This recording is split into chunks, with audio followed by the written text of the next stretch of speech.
Blake, I feel like we've been having too many lighthearted fantasy games. It's great getting stuff like The Witcher 4 and Onimusha, which bring back the dark and grittiness I feel was becoming rare.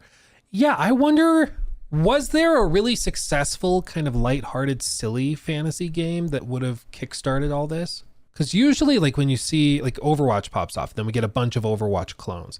Like what was the inspiration for all of these lighthearted fantasy games?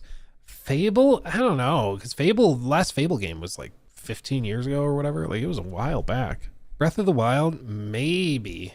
I think honestly part of it too was like they saw the overwhelming success of like The Witcher 3, and then Ubisoft made this successful pivot into sort of fantasy open world games with like Origins and Odyssey, which are like historical fiction fantasy hybrids.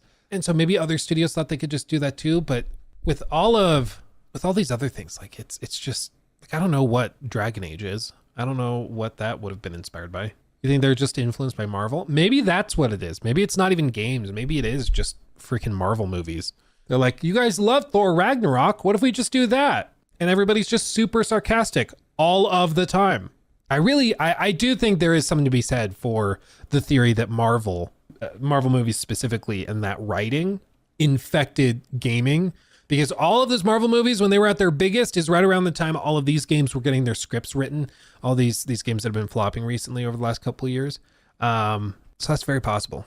Thor 3 is great though. Yeah, so to be clear, some of those Marvel movies, it works. But it works because like it is a world-class talent that's doing it. It's also a movie, so it's just not the same as a video game. With a movie, you can have quippy, quirky dialogue for 2 hours and it might not be that grating, but for a video game, if you're going to do that nonstop for 20, 30, 40 hours, it's probably going to get grating. And for me, the frustrating bit is that they'll have characters that take nothing seriously inside of a story that is very serious. And so it just makes you like not take them seriously or the situation seriously. It just ruins the whole thing.